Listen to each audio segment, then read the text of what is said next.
Kan begitu negara bikin stigma, ini ada poster Habib Rizik. Lalu orang menganggap berarti masih ada dendam antara Jokowi dan Habib Rizik. Mari kita eksploitasi dendam itu. Kita pasang bom lagi tuh supaya dendamnya menjadi-jadi. Kan ini kan bagaimana cara negara?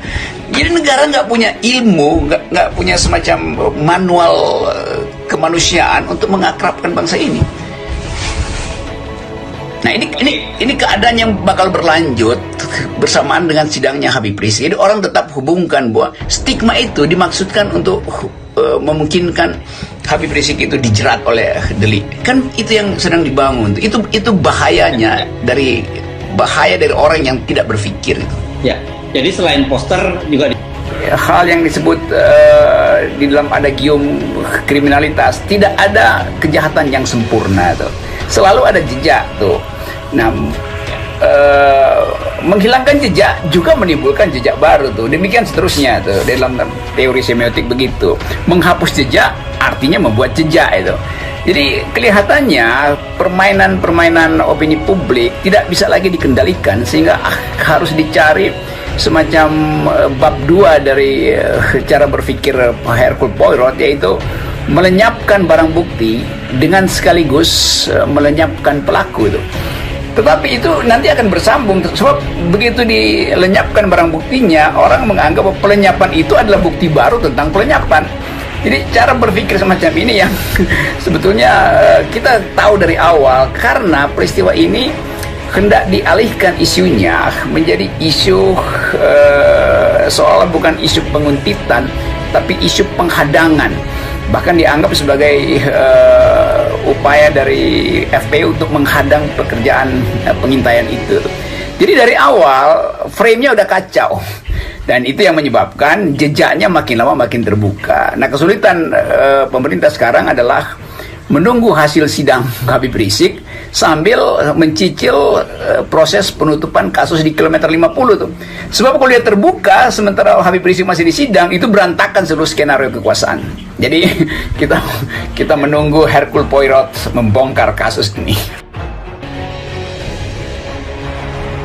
Rocky Gerung mencium keanehan peristiwa ledakan bom gereja Makassar. Ledakan bom gereja Makassar bertepatan dengan sidang Habib Rizik Syihab dan setelah Muldoko singgung soal terorisme. Hanya saja Rocky Gerung memandang kekerasan sebagai tindakan yang tidak berguna bagi agama, kemanusiaan, juga demokrasi. Masyarakat selalu memiliki fantasi bahwa setiap ada upaya untuk membongkar kejahatan, selalu timbul kejahatan baru, ujar Rocky Gerung dalam kanal YouTube-nya. Rocky Gerung menilai ada orang atau kelompok tertentu yang memang berniat untuk menciptakan kekerasan demi memaksakan kepentingan politik. Publik lebih cerdas melihat lapisan di belakangnya. Kenapa pas hari Minggu? Kenapa pas sidang Habib Rizik? Kenapa juga setelah Muldoko menyampaikan pernyataan soal terorisme? Mahfud MD sebulan lalu sudah menyampaikan perlunya stabilitas, kata Rocky Gerung. Rocky Gerung menilai aksi bom gereja Makassar sebenarnya sudah ada tanda-tandanya, sehingga harusnya bisa dicegah. Kan artinya kekuasaan tahu itu. Kalau sudah tahu, kenapa tidak dicegah? Bukan setelah terjadi lalu sibuk mencari keterangan, kata dia. Bagi kita yang berupaya melihat bangsa ini bertumbuh, justru mencurigai, dan kecurigaan itu sah. Karena ada kait-mengkait sehingga akhirnya terbaca, mozaik itu mulai tersambung. Ini yang berbahaya sebenarnya, lanjutnya. Kata dia lagi, sangat bahaya jika publik tidak percaya lagi soal peristiwa kekerasan di Makassar dan menganggapnya sebagai rekayasa semata. Maka seluruh keterangan pemerintah akhirnya tak lagi bisa menenangkan masyarakat. Ada semacam pancing-memancing untuk menutupi isu yang sedang berlangsung hari-hari ini, misalnya soal Habib Rizik. Ada upaya untuk membenturkan kembali soal agama, paparnya. Dengan peralatan negara yang lengkap, mulai informasi, intelijen, kenapa tidak dilakukan pencegahan? Itu sebenarnya yang menjadi tanda tanya besar publik, pungkas Rocky Gerung. Yuyun 41 dan Siti Marsifah 21 tahun merupakan dua simpatisan Habib Rizik Syihab yang tidak pernah absen datang ke Pengadilan Negeri Jakarta Timur. Keduanya datang sejak dakwaan terhadap Rizik dibacakan oleh jaksa penuntut umum terkait kasus pelanggaran protokol kesehatan. Hari ini, pria yang juga biasa disapa HRS itu kembali menjalani sidang kasus perkara swab test di Rumah Sakit Umi, Bogor.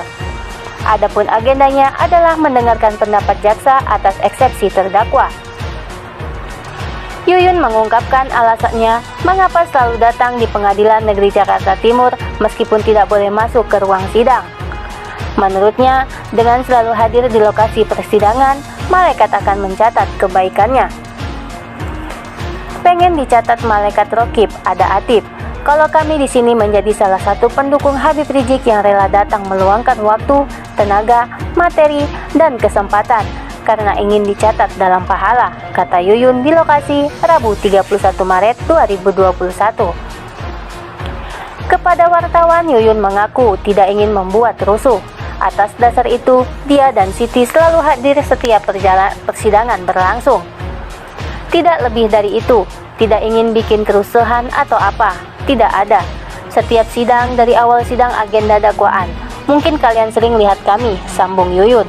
Polisi saja sampai hafal, timpal Siti. Dengan demikian, Yuyun berharap agar Rizik dan terdakwa lain dinyatakan tidak bersalah. Dia juga berharap agar sang Habib dapat segera dibebaskan. Tidak salah, itu seperti keyakinan kami. Percaya akhirat ada kan? Nyatakan, tapi tidak bisa dijelaskan dengan kata-kata. Saya pakai keyakinan, pakai hati, pungkas Yuyun. Sementara itu, pengamanan tetap dilakukan oleh kepolisian. Kawat berduri juga tampak dibentangkan di sepanjang Pengadilan Negeri Jakarta Timur. Sejumlah aparat kepolisian juga berjaga di gerbang pengadilan. Beberapa mobil taktis Brimob dan Barakuda juga bersiaga di kawasan Pengadilan Negeri Jakarta Timur. Hari ini Rizik akan jalani sidang dengan agenda dengarkan pendapat Jaksa Penuntut Umum atau JPU atas eksepsi terdakwa dengan perkara swab test di Rumah Sakit Umi Bogor. Selain Rizik, sebagai terdakwa menantu Rizik yakni Habib Hanif Alatas juga akan jalani persidangan dengan agenda yang sama terkait perkara swab test Rumah Sakit Umi Bogor. Adapun berdasarkan pantauan suara.com di lokasi, Rizik dan menantunya sudah tiba di gedung pengadilan sekira pukul 8.10 waktu Indonesia Barat. Terdakwa dibawa dengan mobil tahanan milik Kejaksaan Negeri Jakarta Timur. Baik Rizik dan Hanif tak memberikan gestur menyapa awak media dan simpatisannya seperti pada persidangan sebelumnya. Mobil tahanan yang membawa kedua terdakwa tersebut langsung tancap gas masuki gedung pengadilan.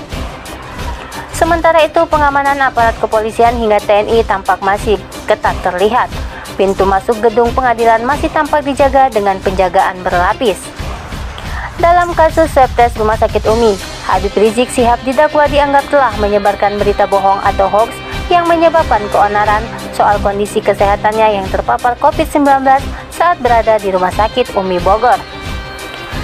Habib Rizik dalam perkara tersebut didakwa dengan pasal 14 ayat 1, ayat 2, pasal 15 Undang-Undang Nomor 1 Tahun 1946 tentang Peraturan Hukum Pidana dan atau pasal 14 ayat 1, ayat 2 Undang-Undang RI Nomor 4 Tahun 1984 tentang wabah penyakit menular dan atau pasal 216 KUHP JO pasal 55 ayat 1 ke 1 KUHP.